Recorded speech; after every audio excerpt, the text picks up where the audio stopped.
Non. Je viens d'apprendre que Florentino Pérez est à l'origine du départ de Lionel Messi du FC Barcelone. C'est le Média Sport eux-mêmes qui viennent de le révéler. Il est dit Florentino Pérez est directement impliqué dans le départ de Lionel Messi du FC Barcelone. Écoutez attentivement les détails parce que là ça devient technique. Il est dit Laporta avait gardé secret l'accord CVC pour prolonger Lionel Messi, ce qui aurait hypothéqué les finances du Barça pendant 25 ans. Pour ceux qui n'ont pas compris, l'accord CVC est un fonds d'investissement privé. Donc vu que le Barça était en galère et Laporta voulait garder coûte que coûte Lionel Messi, il est allé passer un accord avec les membres du CVC pour qu'ils lui prêtent de l'argent pour pouvoir garder Lionel Messi. Mais le problème de cet accord, c'est que pendant 25 ans, les années, pendant une longue durée, le FC Barcelone va devoir donner une partie de leurs revenus aux membres du CVC pour rembourser la dette en gros. Et ça aurait mis le Barça encore plus dans la merde. Et le pire, c'est que certains clubs de Liga dans cet accord-là auraient aussi donné une part de leurs droits TV. Et Florentino Pérez, dès qu'il a appris ça, il a directement appelé l'administration du FC Barcelone pour les informer. Parce que comme je l'ai dit, Laporta n'a informé personne, ils n'étaient pas au courant. Donc c'est ce qui est dit ici. Pérez a appelé Ferran Reverte, le PDG du FC Barcelone, une fois qu'il a compris les termes du deal CVC, pour l'informer du danger de signer un tel accord. Riverte n'était au courant de rien par rapport au CVC car Laporta avait agi seul. Une fois avertis, Riverte et José Alias, membres du conseil d'administration du Barça, ont 100% refusé que Laporta ne signe l'accord CVC, rendant aussi impossible la prolongation de Lionel Messi. Donc là, on peut clairement dire que Florentino Pérez a sauvé le FC Barcelone, que sans lui, ils auraient été encore plus dans la merde. C'est en sauvant le FC Barcelone que lui, il s'est mis à chialer. Ouais. Le FC Barcelone encore dézingué par la chaîne du Real Madrid TV. Donc Real Madrid Télé hier soir après la qualif bien sûr du Real. Ils sont imposés 3-2 contre Talavera. Un tour de coupe qui a vu l'élimination de nombreuses équipes de première division. Donc le Real Madrid par exemple, l'Atlético et l'équipe qui a payé Negreira. Ils n'ont pas voulu dire le Barça mais l'équipe qui a payé Negreira se sont qualifiés car ils ont marqué leur premier but à la 80e minute de jeu. Donc voilà encore un gros pic de la chaîne Real Madrid TV sur le FC Barcelone.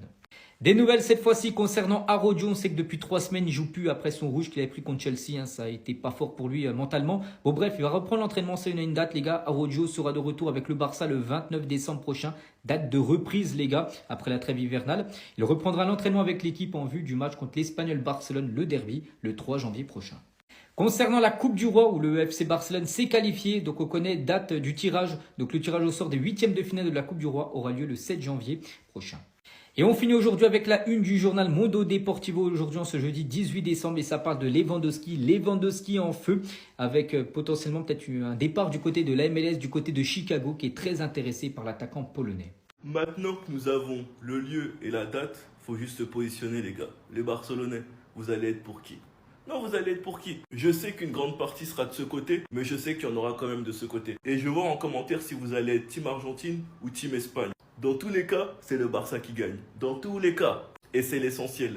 Du coup, ce sera au Qatar le 27 mars et ce match pourra nous en dire beaucoup pour la Coupe du Monde. Car avec la France, pour moi, l'Argentine et l'Espagne font partie des 2 grands favoris. Le vainqueur de l'Euro va donc affronter le vainqueur de la Copa, mais aussi le vainqueur de la Coupe du Monde. Donc c'est un très gros match et surtout un très gros test pour l'Espagne. C'est vraiment un match dans un match avec l'ancien numéro 10 du Barça, la légende, le plus grand joueur de l'histoire du football, qui va donc affronter son héritier, un enfant à qui il a déjà donné le bain. Et aujourd'hui, ce même enfant est le visage du club du Barça. Non, franchement, les gars, cette relation, cette histoire, elle est mystique. À la fin de la carrière de Lamine Yamal, on fera un livre. Parce que c'est pas normal.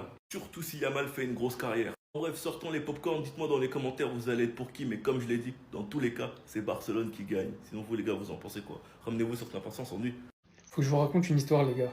Ce maillot que vous voyez sur moi, ça fait des années que je le cherche. Ce maillot en particulier, là, c'est peut-être la raison pour laquelle aujourd'hui Ben Baker, il existe. C'est juste le premier maillot qu'on m'a offert dans ma vie. Le premier maillot de football. Il y en a beaucoup qui me demandent comment t'es tombé amoureux du Barça. Bah c'est comme ça. Avec ce maillot, ça fait des années que je le cherche. Je l'ai enfin retrouvé. Et si vous vous demandez où, tout simplement chez Street Player. Je vous en ai déjà parlé. Ils ont tous les maillots de la planète. Vintage, actuel, de la saison dernière. Vous avez les survêtements également. La NBA. Il y a même les doudounes des clubs. Les parkas des clubs. Sur Street Player, il y a tout simplement tout ce que vous voulez. D'ailleurs, j'ai attrapé une autre pépite, regardez. Les gars, le maillot de R9 Barça à l'époque de Kappa. Manche longue, les gars, il mange sa mère. Là, je vous parle, je suis tout excité de l'avoir, je vous dis la vérité. J'ai tellement eu de mal à trouver des maillots vintage. Nos anciens maillots qui ont fait l'histoire du club. Tout ça pour vous dire, avec le code BEN20, vous avez -20 chez Street Player. La qualité, j'en ai un tas qui sont passés à la machine, ça bouge pas. Les délais de livraison, vous en avez pour entre 1 et 2 semaines maximum. Ça livre dans toute l'Europe, en Amérique du Nord et maintenant dans toute l'Afrique pour tous ceux qui me demandent. Bref, régalez-vous. Tous les maillots, vous les avez à moins 25. Moins de 25 € tous les maillots grâce au code BEN20. Faites-vous plaisir, rejoignez la team Vintage. Faites-moi confiance, vous savez très bien. Je vous partage jamais rien dont je ne suis pas sûr à 100%. Donc je m'y engage personnellement. Si vous avez le moindre problème, mes DM sont ouverts. Moi qui pensais que c'était une blague, mais en fait le Barça ils sont vraiment sérieux. Lionel Messi et Neymar de retour au Barça. Quand j'ai vu l'info, je me suis dit oh à chaque fois on voit la même chose. C'était comme vous, mais sauf que là ça devient sérieux. Déjà là il est dit Lionel Messi veut revenir jouer au FC Barcelone, assure Alex Scandal. Si vous vous rappelez bien, Alex Scandal c'est le journaliste qui avait annoncé en premier son arrivée à l'Inter Miami. Il a dit les dirigeants Blaugrana, les dirigeants du FC Barcelone seraient déjà en train d'étudier la possibilité de le faire revenir cet été. Lionel Messi aurait déclaré je ne veux pas arrêter ma carrière sans avoir d'abord joué au nouveau Camp Nou. En ce qui concerne Neymar, le matin je me réveille et je vois que le média Sport a sorti cette info sur Neymar où il a dit que l'agent de Neymar, Pini Zahavi, pourrait essayer de placer Neymar au Barça. Il a dit son retour pourrait être rendu possible par plusieurs facteurs. Neymar arriverait libre, il serait prêt à percevoir un salaire raisonnable pour pouvoir jouer au haut niveau. Et il a dit le Brésilien reprend peu à peu son niveau à Santos et la perspective d'un retour dans un grand club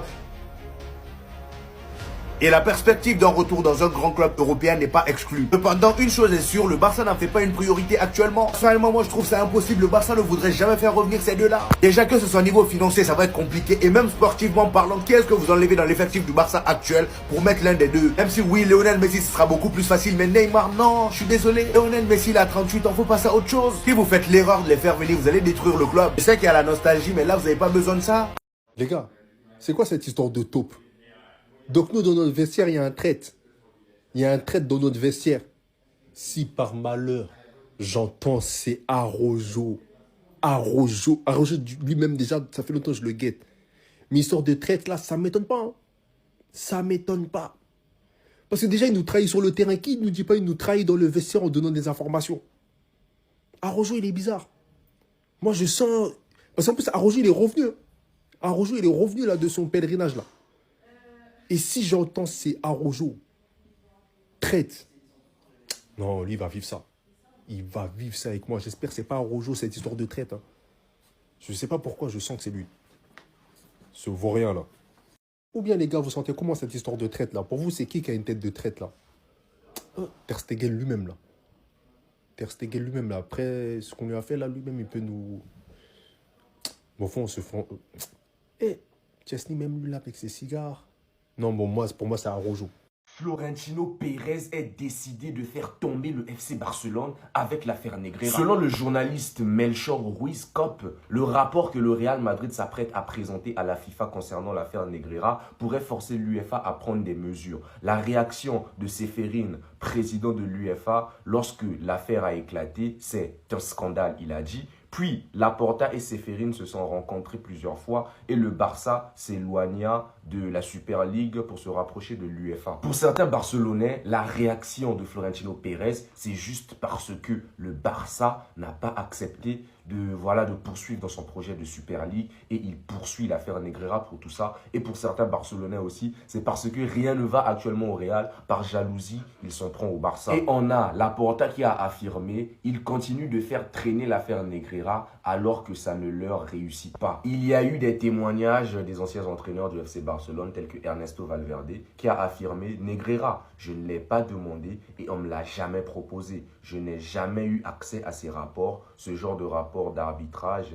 existe aussi dans d'autres clubs et notamment à Bilbao où je suis actuellement. Et concernant Luis Enrique, il a affirmé Negreira, je n'étais pas au courant de ces rapports. La plupart des clubs ont des représentants des arbitres et je n'ai jamais eu l'impression que nous avons bénéficié de l'aide des arbitres durant mon passage au Barça. Et selon le média Partidazo Cop, Florentino Pérez considère le retrait du FC Barcelone de la Super League comme une trahison majeure et fera tout ce qui est en son pouvoir pour se venger de Laporta. Et selon Radio Marca, la réaction du Real Madrid sur l'affaire Negreira, la vérité, c'est que si le Real Madrid avait payé des millions d'euros au vice-président des arbitres pendant 17 ans, Barcelone serait littéralement en train de manifester dans la rue.